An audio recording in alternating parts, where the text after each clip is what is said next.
बच्चों, मैं Harindra Singh BCC classes में आज आपके लिए लेकर आया हूँ एक परीक्षा का एक छोटा सा सेट, पेपर सेट। और ये इस पेपर सेट के माध्यम से आने वाले परीक्षा को हम टारगेट में रख रहे हैं। तो मेरे साथ बने रहिए। देखिए, आज की जो क्लास है बहुत अच्छी क्लास है और इस क्लास में आपके लिए बहुत ही अच्छे अच्छे क्वेश्चन मैंने इस क्लास में रखे हैं। तो चलते हैं क्वेश्चन की ओर, सीधा समय को न। देखिए, बोला है पहला क्वेश्चन, प्राचीन भारत में किस वंश के काल को स्वर्ण युग कहा गया है। तो यहाँ पर ये क्वेश्चन है और इसमें पूछा किस को स्वर्ण युग कहा गया है। मौर्य काल है, शुंग काल है, गुप्त काल है या फिर कुषाण वंश है। तो यहाँ पर सारा गुप्त वंश इसका राइट ऑप्शन है, क्योंकि गुप्त वंश को, क्योंकि यहाँ पर ना साहित्य और संस्कृति का बहुत ज़्यादा विकास हुआ था। और कहें तो इसका गुप्त वंश का जो शासक जो था, राजा जो था, वो समुद्रगुप्त, उसको भारत का नेपोलियन भी कहा गया। और साथ ही गुप्त वंश में नालंदा विश्वविद्यालय की स्थापना हुई है, एक एजुकेशन पॉइंट भी बना था। इसीलिए गुप्त वंश को या गुप्त काल को स्वर्ण युग कहा गया है। नेक्स्ट क्वेश्चन, तालीकोटा का युद्ध कब हुआ था। तो ऑप्शन है 1526, 1562 और 1565, 1576, 1586। तो यहाँ पर सर आपका तालीकोटा का जो युद्ध हुआ था वो कितना, इसमें बी ऑप्शन इसका सही है, 1556 ईस्वी में ये तालीकोटा का युद्ध हुआ था। और सर देखिए, यहाँ पर जो है तालीकोटा के युद्ध में विजयनगर का पतन हो गया था। यानी कि जो विजयनगर जो था उसका जो पतन हुआ था वो किस में हुआ, तालीकोटा के युद्ध में विजयनगर का पतन हो गया था। अब भाई ये विजयनगर के बारे में थोड़ा पता होनी चाहिए। विजयनगर की स्थापना किसने की थी। दो भाई थे, सगे भाई हरिहर और बुक्का नामक दो भाइयों ने इसकी विजयनगर की स्थापना की थी। नेक्स्ट क्वेश्चन, देखिए अगला क्वेश्चन और अच्छा क्वेश्चन है। बोला ईस्ट इंडिया कंपनी और बंगाल के नवाब के बीच जब पलाशी का युद्ध हुआ था उस समय मुगल सम्राट कौन था। तो देखिए आपके यहाँ पर बोला है इनके बीच में जब युद्ध हुआ था तो उस समय मुगल सम्राट कौन था, इनके मुगल वंश का जो शासक था वो कौन था। तो अहमद शाह है या फिर आलमगीर सेकंड है, मोहम्मद शाह है या शाह आलम द्वितीय है। तो यहाँ पर ऑप्शन बताना आपको कौन सा ऑप्शन सही है। तो देखिए इसमें मेरे हिसाब से इसका जो है आंसर वो कौन सा है, आलमगीर सेकंड है। ठीक है। तो नेक्स्ट क्वेश्चन आपका बोला है एलोरा स्थित शैवों के कैलाशनाथ मंदिर का निर्माण किसने करवाया था। तो यहाँ पर ऑप्शन है आपके सर, और ऑप्शन में मौर्यों ने, राष्ट्रकूट ने, चोलों ने या इनमें से कोई नहीं। तो इसका आंसर राष्ट्रकूट आ जाएगा, इसका सी ऑप्शन सही है। ठीक है सर, अच्छा क्वेश्चन है।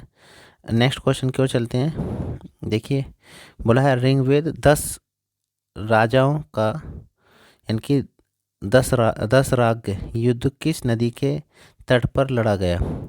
तो अच्छा क्वेश्चन है। यहाँ पर ये क्वेश्चन बोला गया ये कहाँ पर लड़ा गया। तो आपका है रूपणी या अस्किनी या विपाशा या वितस्ता। तो सर यहाँ पर देखिए इसका जो ऑप्शन है वो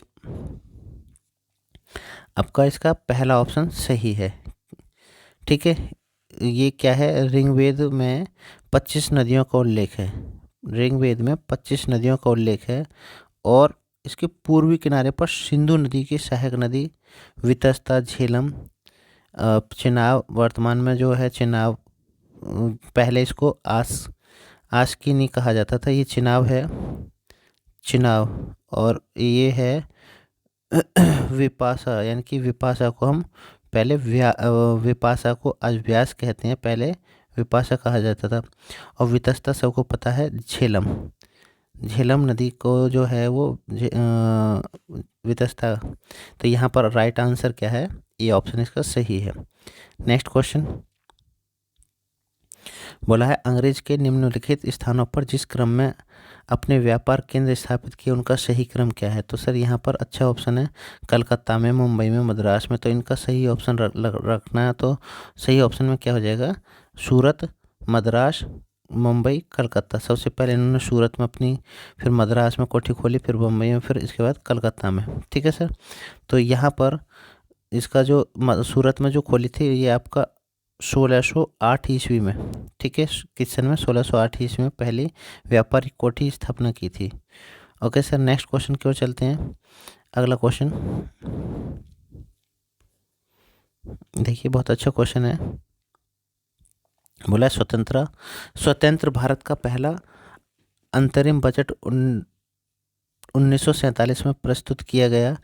इससे इसे प्रस्तुत करने वाले वित्त मंत्री कौन थे? तो उस समय वित्त मंत्री का नाम पता होना चाहिए, कौन थे। तो ऑप्शन देखिए, टी कृष्णचारी या आर के षणमुखम शेट्टी या फिर मोरारजी देसाई या बी चौहान। तो इसका सही ऑप्शन क्या है? दूसरा ऑप्शन इसका सही है, आर के षणमुखम शेट्टी इसके वित्त मंत्री थे। नेक्स्ट क्वेश्चन आपका, नागरिकों का जन्मदाता माना जाता है, नागरिक सेवा का जन्मदाता माना जाता है। तो इसके लिए सही ऑप्शन देखना है कौन सा है, वॉरेन हेस्टिंग या कॉर्नवालिस या बेनेजली या मैकाले। तो यहाँ पर आपका सर कॉर्नवालिस इसका राइट ऑप्शन है, इसका बी ऑप्शन सही है, ठीक है।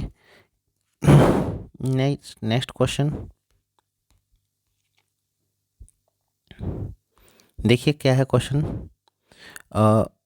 ये है नामा क्वेश्चन। 1856 ईस्वी में कलकत्ता में व्यापक पैमाने पर सांप्रदायिक दंगों का कारण था। कैबिनेट मिशन को दोषपूर्ण योजना या फिर बी ऑप्शन वायसराय द्वारा नेहरू को अंतरिम सरकार गठन हेतु आमंत्रित करना या सी ऑप्शन वायसराय द्वारा कांग्रेस एवं मुस्लिम लीग की गठबंधन सरकार को मान्यता देना या फिर 16 अगस्त को मुस्लिम लीग द्वारा प्रत्यक्ष कार्यवाही दिवस मनाना।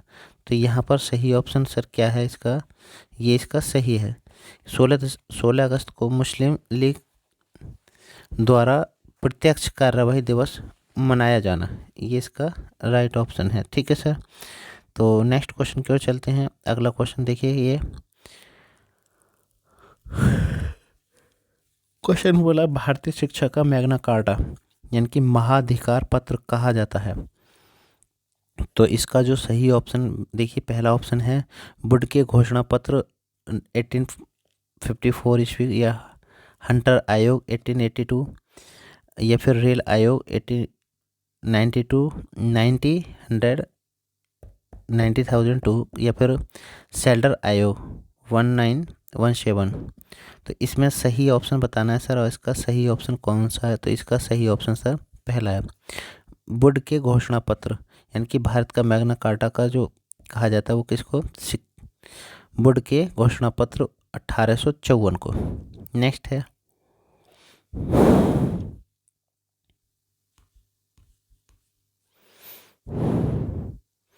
भारत की जनगणना 2021 के अंतरिम आंकड़ों के अनुसार निम्न में से किस राज्य में शिशु लिंगानुपात सर्वाधिक है? तो सर यहाँ पर छत्तीसगढ़, हरियाणा, उत्तर प्रदेश, पंजाब। तो सबसे ज़्यादा कहाँ पर है? छत्तीसगढ़ में। तो सर यहाँ पर जो छत्तीसगढ़ में है, यहाँ पर सर लिंगानुपात कितना है?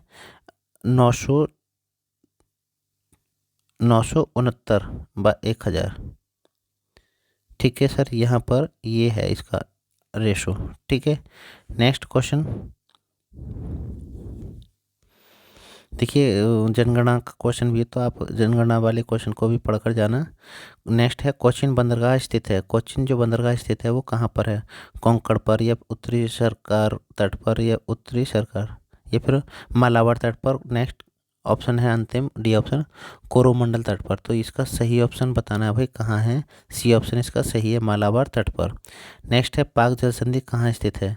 तो ए ऑप्शन है भारत पाकिस्तान के बीच या मध्य, श्रीलंका सिंगापुर के मध्य या फिर भारत श्रीलंका के मध्य या इनमें से कोई नहीं। तो इसका आंसर बताना है भाई कौन सा है?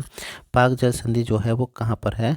भारत और श्रीलंका के मध्य है। तो सर ये कुछ बच्चे इसको पाकिस्तान के बीच कर देते हैं, भारत पाकिस्तान, क्योंकि वो पाक को पाकिस्तान समझ लेते हैं, इसलिए ये गलती कर बैठते हैं। तो सर यहाँ पर अगले क्वेश्चन की ओर चलते हैं। देखिए, 14वां क्वेश्चन बहुत अच्छा क्वेश्चन है। बोला है, राष्ट्रीय राजमार्ग संख्या 1 जोड़ता है। तो आपको राजमार्गों के बारे में पता होनी चाहिए। ये दिल्ली से अमृतसर को जोड़ता है, ठीक है, दिल्ली से अमृतसर को जोड़ता है। तो ध्यान रखना इसका आंसर क्या है। Okay, next question sir. अगला क्वेश्चन देखिए, बोला है सलाल जल विद्युत परियोजना किस राज्य में है? तो इसका सही आंसर बताना है आपको। हरियाणा में या फिर आपका जम्मू कश्मीर में, हिमाचल प्रदेश में या पंजाब में। तो इसका सही ऑप्शन क्या है?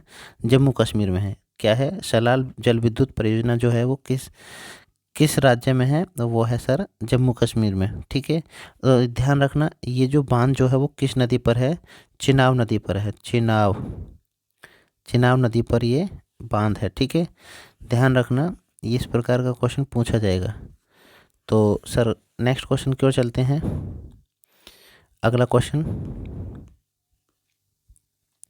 बोला है विलासिता संबंधी वस्तुओं की मांग होती है। तो सर ये यहाँ पर ऑप्शन देखिए, बहुत अच्छे ऑप्शन है। अत्यधिक लोचदार, बेलोचदार या इकाई लोचदार, या फिर इनमें से कोई नहीं। तो यहाँ पर सही ऑप्शन आपको बताना है। इसका पहले का क्या, सॉरी 16 का आंसर क्या है? अत्यधिक लोचदार। विलासिता जो है वो क्या, इसका संबंध किसे है? अत्यधिक लोचदार से। नेक्स्ट है क्वेश्चन, अंतिम औद्योगिक नीति को किस तरह का संविधान कहा गया है? तो व्यापारिक, पूंजीवाद, या फिर समाजवादी, या फिर आर्थिक। तो यहाँ पर डी ऑप्शन आपका सही है। ठीक है, नेक्स्ट क्वेश्चन की ओर चलते हैं। देखिए अगला क्वेश्चन बोला है, भारत में अणुशक्ति उत्पादन केंद्र है। भारत में अणुशक्ति उत्पादन केंद्र है। तो इसके लिए ऑप्शन है तारापुर में, या फिर जादूगोड़ा में, दिल्ली में, या कोलकाता में। तो आपको यहाँ पर सबको पता है, यहाँ पर सर कहाँ पर है ये? तारापुर में। ठीक है, नेक्स्ट क्वेश्चन, भारत में विद्युत उत्पादन की दृष्टि से प्रथम स्थान है। तो पनबिजली का, या फिर अणु शक्ति का, या फिर ताप विद्युत का, या इनमें से कोई नहीं। तो यहाँ पर आपको पता होनी चाहिए सबसे ज़्यादा किसका है? ताप विद्युत का। ठीक है, नेक्स्ट क्वेश्चन। और देखिए यहाँ पर जो इसका जो क्षेत्र, जो ताप विद्युत जो है वो 63% ये इससे कवर होती है बिजली। ठीक है, और यहाँ पर जो इसको जो पूरा करता है वो है, इसको जो पूरा करने वाला जो है सर, एक मिनट, इसका जो इनकी एक एनटीपीसी जो होती है ना, एनटीपीसी, इसके अंडर में आती है। और इसकी स्थापना 1975 में की गई थी। 1975 ईस्वी में इसकी स्थापना की गई थी। नेक्स्ट क्वेश्चन आगे देखिए क्या है क्वेश्चन। बोला है कुल पूर्ति की तुलना में मांग में अत्यधिक वृद्धि के परिणाम स्वरूप मूल्य के सामान्य स्तर पर वृद्धि को क्या कहते हैं? तो यहाँ पर ऑप्शन में खाली स्थान में आपको भरना है और देखना है इसमें क्या कहते हैं। तो है ए ऑप्शन है मांग फुस्फीति, या लाभ फुस्फीति, या फिर स्फीति संबंध गतिरोध, या फिर संचालन स्फीति। तो इसका सही ऑप्शन देखिए भाई क्या है? इसका ए ऑप्शन सही है, मांग पुस्फीति। नेक्स्ट क्वेश्चन आपका अगला क्वेश्चन भारत का। देखिए अगला क्वेश्चन, भारत का उच्च न्यायालय कानून या तथ्य के मामले में राष्ट्रपति को परामर्श देता है। कौन देता है? तो सर यहाँ पर आपसी पहल पर, यहाँ पर सर जो है बी ऑप्शन है, तभी जब वह ऐसे परामर्श के लिए कहता है। तभी जब, सी ऑप्शन है तभी जब मामला नागरिकों के मूलभूत अधिकारों से संबंधित हो। या डी ऑप्शन है तभी जब मामला देश की एकता और अखंडता के लिए खतरे पैदा कर रहा हो। सर यहाँ पर है क्वेश्चन बोला है भारत का उच्च न्यायालय कानून या तथ्य के मामले में राष्ट्रपति को परामर्श देता है। तो इसका है जब वह ऐसे परामर्श के लिए कहता हो। ठीक है ना। नेक्स्ट क्वेश्चन आपका,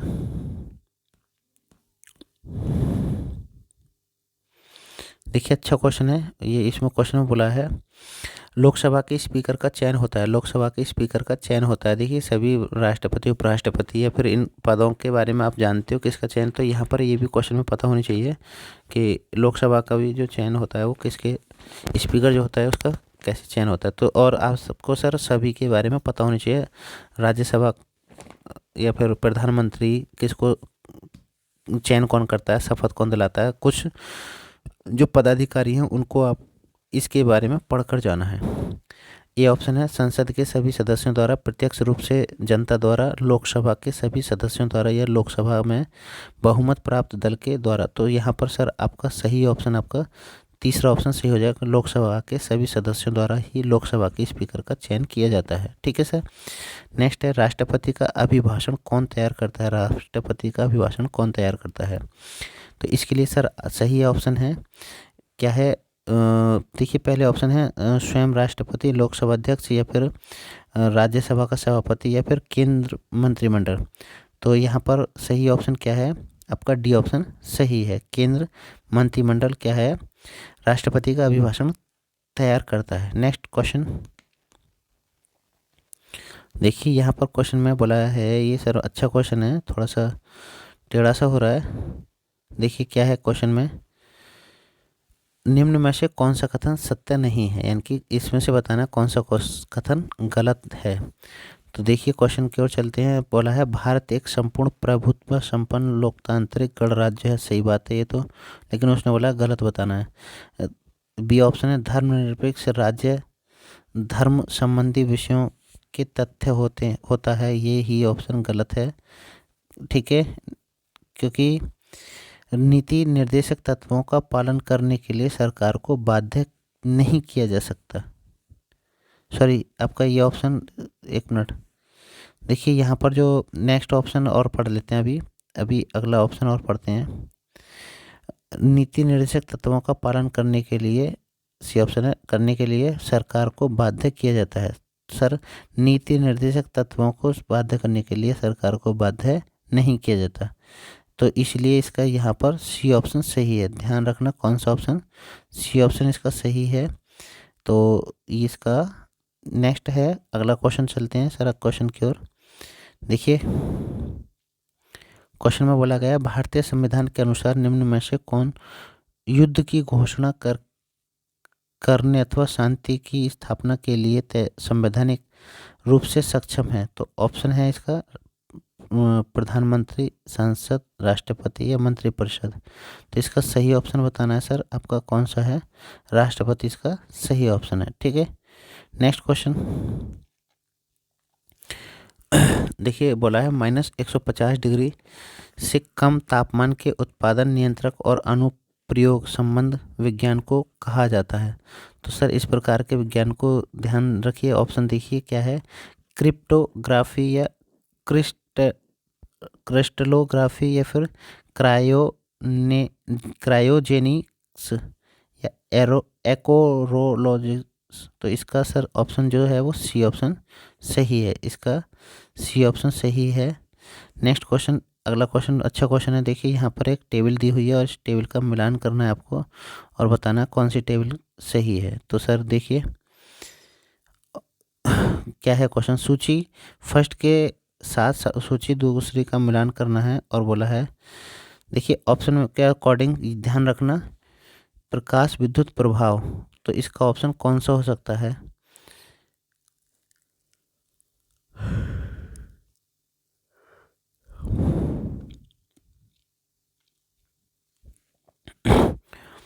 ऑप्शन सर, प्रकाश विद्युत प्रभाव जो होता है सर, इसका संबंध किससे है? आर्कमिडीज सिद्धांत से। नेक्स्ट है इसके बाद, तो देखिए आपका यहाँ पर अभी तक ये दो ऑप्शन सही बैठ रहे हैं। नेक्स्ट है प्लवमान पिंड नियम है। तो सर यहाँ पर जो है वो किससे है? एक मिनट, क्वेश्चन गलत हो रहा है। प्रकाश विद्युत प्रभाव जो है वो किससे है? आइंस्टीन से। सर यहाँ पर आइंस्टीन आएगा। और प्लवमान पिंड नियम वो किसके है? आर्किमिडीज सिद्धांत से है। नेक्स्ट, ग्रह गति नियम जो है वो किससे संबंधित है? केपलर से। और अगला है चौथा जो है, अनिश्चित सिद्धांत जो है उसका संबंध किससे है? इसका है हाइजेनबर्ग से। तो देखिए यहाँ पर थोड़ा सा क्वेश्चन में पहला ऑप्शन गलत हो गया था, ध्यान रखना। इसका आपका इस हिसाब से कौन सा सही ऑप्शन बैठ रहा है? तो इस हिसाब से आपका डी ऑप्शन सही बैठ रहा है। इस हिसाब से आपका चौथा ऑप्शन सही है। नेक्स्ट क्वेश्चन देखिए, बोला है, मानस कपाल में अस्थियों की संख्या होती है। मानस के जो कपाल है उसमें अस्थियों की संख्या पूछिए। तो यानी कि इसमें मानस कपाल में कितनी अस्थियाँ होती हैं? तो सर यहाँ कपाल शब्द बोला है केवल, तो कपास में तो सर 8 अस्थियाँ होती है, लेकिन जहाँ कपाल के साथ साथ खोपड़ी वर्ड बोल देता, खोपड़ी में कितनी हड्डियाँ होती हैं, तो वहाँ पर आपको 22 टिक करना होता। ठीक है, तो ध्यान रखना कपाल में कितनी अस्थियाँ होती हैं। तो इसके अतिरिक्त जो 14 हड्डियाँ जो होती हैं वो कहाँ पर होती हैं? चेहरे पर होती हैं। ठीक है, तो ठीक है ना, यानी कि प्लस चेहरे की, यानी कि 8 प्लस 14 जोड़ेंगे तो आपका कितना हो जाएगा? 22 हो जाएगा। ये खोपड़ी में होती हैं। नेक्स्ट, बीजों को अच्छी तरह परिरक्षित रखा जा सकता है। तो सर ठंडे एवं शुष्क में या फिर अवस्था में, यानी कि ठंडे व नम अवस्था में, और गर्म व शुष्क अवस्था में, गर्म व नम अवस्था में। तो यहाँ पर सही ऑप्शन बताना है आपका, कौन सा ऑप्शन सही है। तो इसमें आपका बीजों को अच्छी तरह शुष्क रखा जाना था, ठंडे एवं शुष्क अवस्था में इसको अच्छी तरह से रखा जा सकता है सर। इसका पहला ऑप्शन सही था। नेक्स्ट क्वेश्चन चलते हैं सर। बोला है मानव निर्मित प्रथम कृत्रिम रेशा है, मानव द्वारा बनाया गया पहला जो रेशा है वो कौन सा है? तो सर ये कौन सा है? पहला ऑप्शन इसमें सही है सर। देखिए अच्छा क्वेश्चन है। ये क्या है? रेयॉन।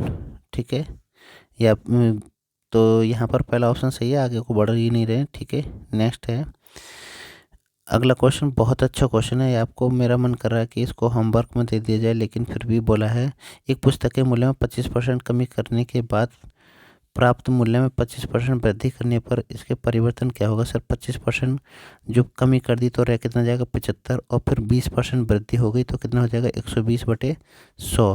तो सर इसको काट पीट के बताना कौन सा ऑप्शन सही बैठेगा। तो मैं चाहता हूँ इसका आंसर आप कमेंट में ज़रूर दें मेरे को। ओके। तो यहाँ पर एक और क्वेश्चन है। यहाँ पर बोला है इतने इस संख्या को जोड़ेंगे तो आपका सही मान क्या आएगा? तो इसका आंसर बताना है भाई, इसका योग करके बताना है क्या आंसर आएगा। तो बहुत अच्छा क्वेश्चन है, आपके लिए होमवर्क में ही दे रहा हूँ इसको। नेक्स्ट क्वेश्चन और है, एक और इजी क्वेश्चन है। यदि 55, 60, 45 विद्यार्थियों के 3 समूह के औसत अंक इतने हैं तो सभी विद्यार्थियों का मिलाकर औसत अंक कितना है? तो आपको इसको जोड़ देना है और क्या करना है इसमें। देखिए यहाँ पर जो पहले इनकी गुणा करेंगे, फिर इसकी गुणा करेंगे, फिर इसकी गुणा करेंगे, और फिर क्या करना है इनको जोड़कर और इनके कुल विद्यार्थियों के समूह के से इसको क्या करेंगे? भाग कर देंगे। यानी कि 55 गुणा ये इनकी गुणा करके 55 गुणा 60, 60 गुणा 55, 45 गुणा 60, कुल मिला के जो भाग करना है ये आपका बैठेगा कुल मिला के जो 8750 बैठेगा तीनों की गुणा करके। फिर उसके बाद क्या है इसमें 160 से भाग करना है, क्योंकि औसत निकालना है, तो कुल विद्यार्थियों की संख्या के हिसाब से ये निकलेगा। ठीक है, तो सर अगले क्वेश्चन की ओर चलते हैं।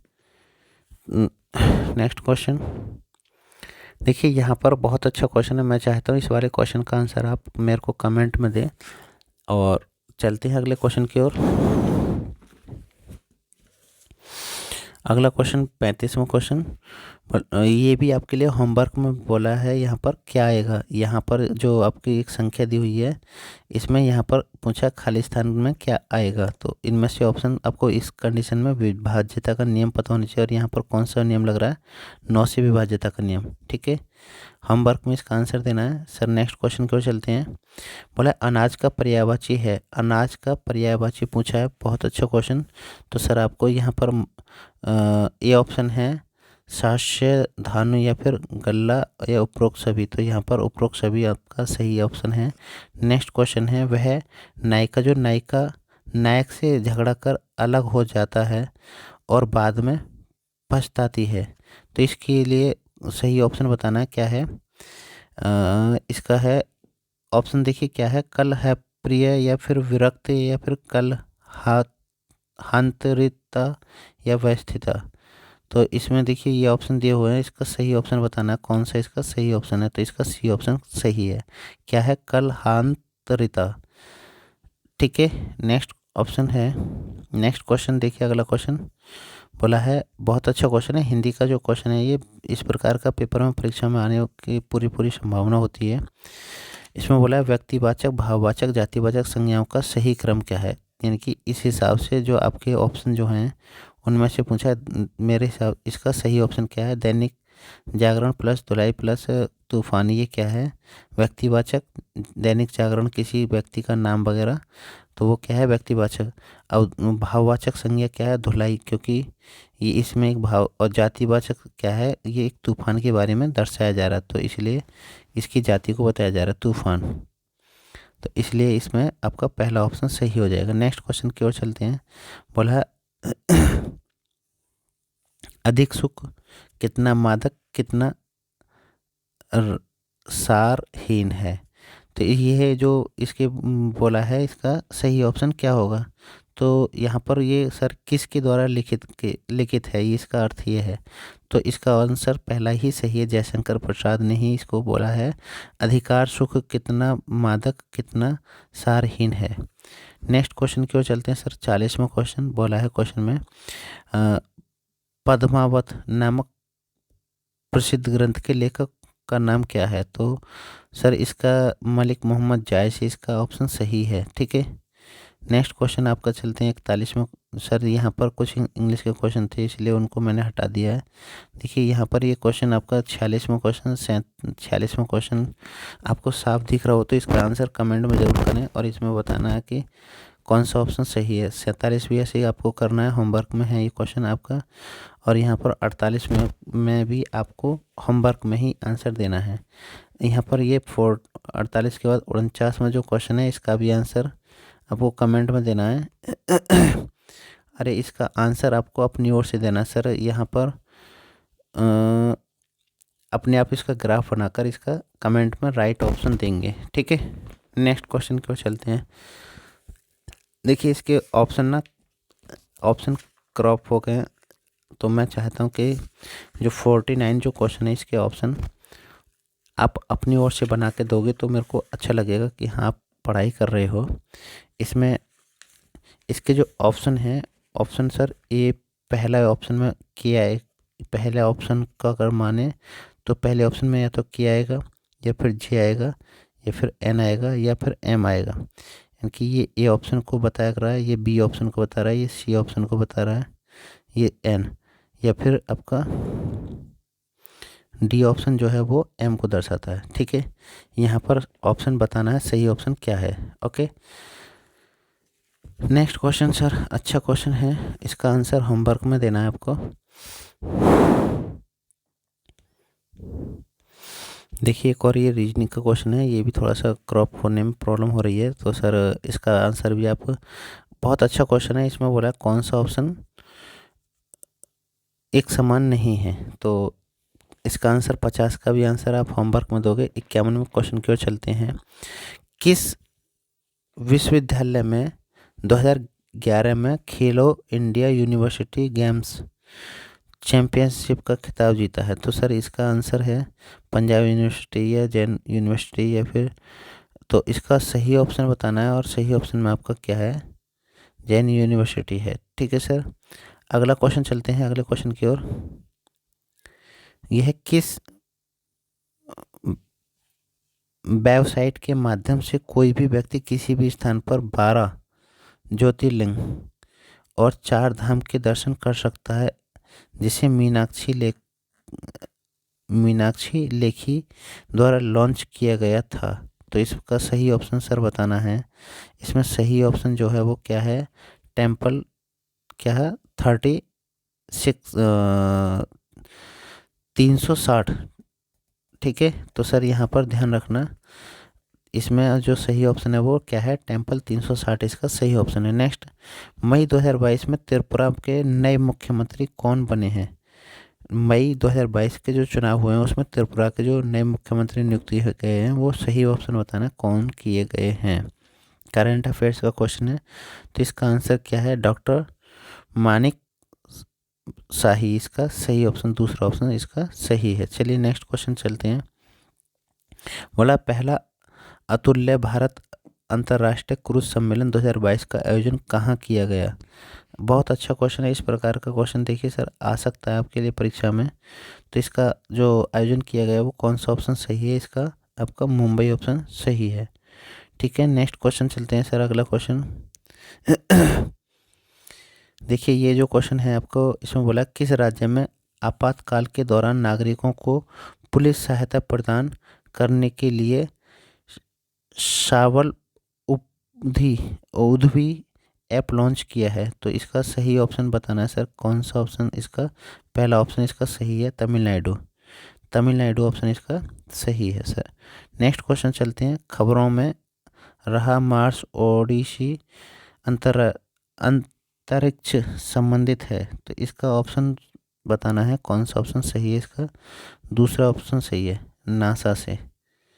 क्या है, खबरों में रहा मार्स ओडिसी अंतरिक्ष संबंध है किससे, नासा से। नेक्स्ट सर क्वेश्चन,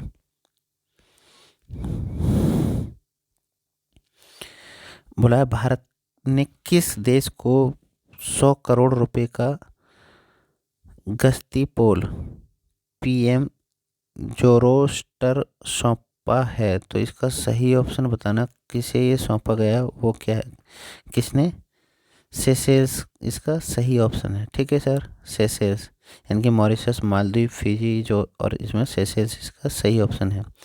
नेक्स्ट है, MSME मंत्रालय द्वारा किस शहर में MSME पवेलियन का उद्घाटन किया गया है, तो इसका सही ऑप्शन सर बताना है इसका, कहाँ पर है ये, दुबई में है। ठीक है सर।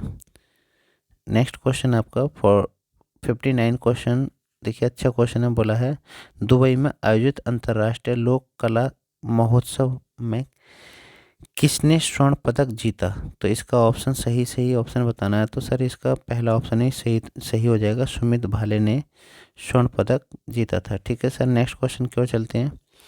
देखिए क्वेश्चन में बोला है आपसे, दिसंबर 2021 में एशियाई युवा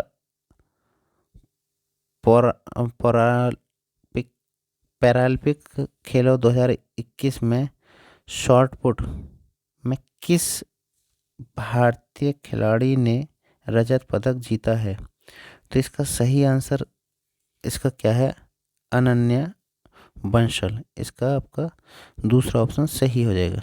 नेक्स्ट क्वेश्चन, देखिए अच्छा क्वेश्चन है। इसमें बोला है वर्तमान G7 में 2075 में उसके गठन के समय कितने सदस्य थे, तो इसका सही ऑप्शन बताना है सर, आपको सदस्यों की संख्या बतानी है। उस समय सदस्यों की संख्या कितनी थी, 6 थी। ठीक है सर। इसके बाद देखिए जो 6 सदस्य जो थे, इसको 7 सदस्य हो गए। ठीक है, पहले जो 6 जो सदस्य थे वो Canada, France, Germany, Italy, Japan, UK एवं USA को जोड़ा गया। Okay sir. नेक्स्ट क्वेश्चन, अगला क्वेश्चन, संत कबीर सम्मान किस क्षेत्र में दिया जाता है, तो सर यहाँ संत कबीर सम्मान जो है वो किस क्षेत्र में दिया जाता है, ये आपको ध्यान रखना, कौन सा ऑप्शन इसका सही है। देखिए क्या है क्वेश्चन में,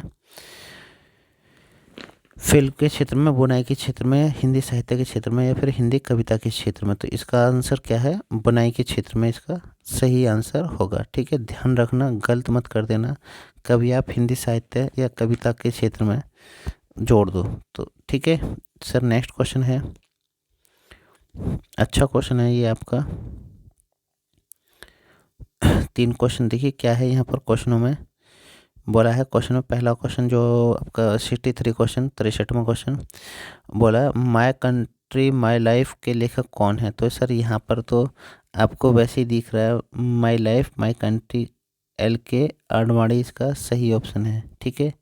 नेक्स्ट क्वेश्चन आपका, बोला है रेड क्लिफ रेखा किन 2 देशों के बीच है, तो सर रेड क्लिफ जो अंतर्राष्ट्रीय रेखा सीमा है ये किन देशों के बीच है, भारत और पाकिस्तान के बीच में है, ये रेड क्लिफ रेखा के नाम से जाना जाता है। तो आपको और भी रेखाओं के बारे में पता होने चाहिए, इनकी डूरन रेखा है और भी काफ़ी, तो एक और चैनल भी याद कर लेना कि ये चैनल किन के बीच है। तो नेक्स्ट क्वेश्चन की ओर चलते हैं। अगला क्वेश्चन, क्वेश्चन में बोला शास्त्रीय नृत्य ओडिसी किस राज्य की उपज है, तो सर वैसे ही यहाँ पर तो आपको अपने आप दिख रहा है, ये ऑप्शन ही उड़ीसा से है। ठीक है, आपका ए ऑप्शन क्लियर कर रहा है कि इसमें आंसर ए ऑप्शन सही है सर। अगला क्वेश्चन की ओर चलते हैं। देखिए क्या है ये आपका 66वां क्वेश्चन, इस्लाम डॉग मिलियन और फिल्म पुरस्कार, फिल्म पुस्तक कवचन एंड ऑसर आंसर पर आधारित है, जिसके लेखक हैं विकास रूप स्वरूप, या फिर बी ऑप्शन है दिनेश स्वरूप, विमल स्वरूप, या इनमें से कोई नहीं। तो इसका आपका विकास स्वरूप, इसका पहला ऑप्शन सही हो जाएगा। नेक्स्ट क्वेश्चन है आपका, दक्षिणी ध्रुव पर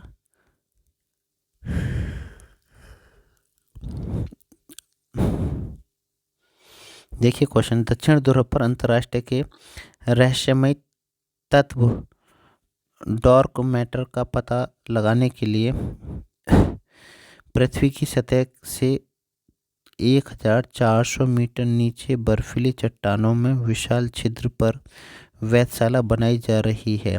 यह वेधशाला पूछा है कि कहाँ पर है। तो सर आपका बी ऑप्शन इसका सही है। कहाँ है? न्यूट्रिनो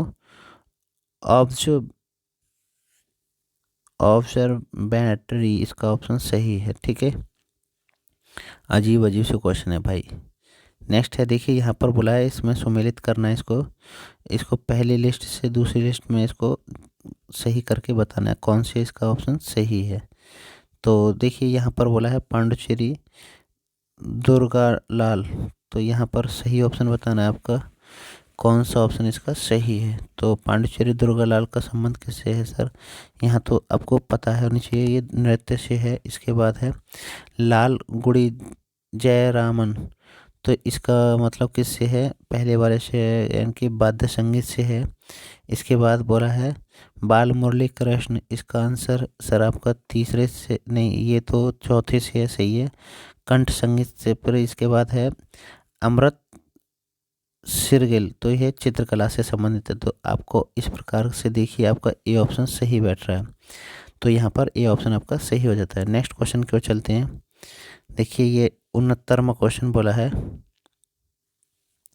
बास्केटबॉल के खेल में प्रत्येक पक्ष पर कितने खिलाड़ी होते हैं? तो सर यहाँ पर आपको खेलों के खिलाड़ियों की संख्या भी पता होनी चाहिए। इसका 4 होते हैं, 5 होते हैं, 6 होते हैं, 7, इसका बी ऑप्शन सही है कि खिलाड़ियों की संख्या कितनी होती है? 5 होती है।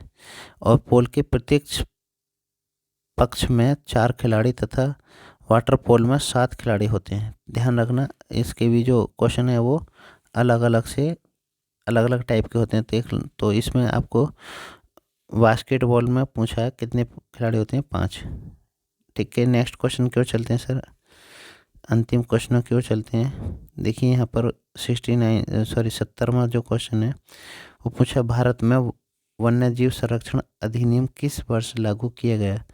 तो वन्यजीव संरक्षण आपको पता होनी चाहिए कब किस वर्ष लागू किया गया। तो सर ये 1962 या फिर 70 या 72 या 82, तो यहाँ पर सी ऑप्शन आपका सही है, 1972 ईस्वी में इसको लागू किया गया। ठीक है, तो सर आपको इस प्रकार की क्लास कैसी लगी ये कमेंट में ज़रूर बताएं। तो मैं चाहता हूँ ये आपके क्लास एक थोड़े से शब्दों की वजह से थोड़ा सा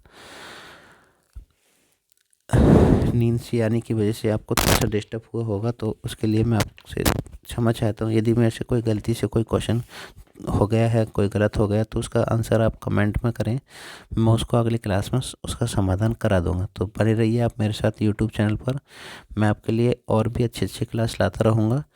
थोड़ा सा नींद सी आ रही है भाई, इसलिए ये थोड़ा सा आज क्लास ऐसी बन पा रही है। तो मैं चाहता हूँ आप मेरे साथ बने रहिए। हालांकि थोड़ा सा ये रात में क्लास बनानी पड़ रही है, इसलिए ये आपको अजीब सी क्लास लग रही होगी कि सर पता ना कैसे सोते सोते क्लास बना रहे हैं। तो चलते हैं, मिलते हैं सर अगली क्लास में। आप टेंशन रहिए, दिल खोल के बैठिए, सर आपके लिए आपकी परीक्षा का हर एक परीक्षा का आपको मटेरियल ज़रूर मिलेगा। ठीक है, तो ठीक है, मिलते हैं अगली क्लास में। जय हिंद।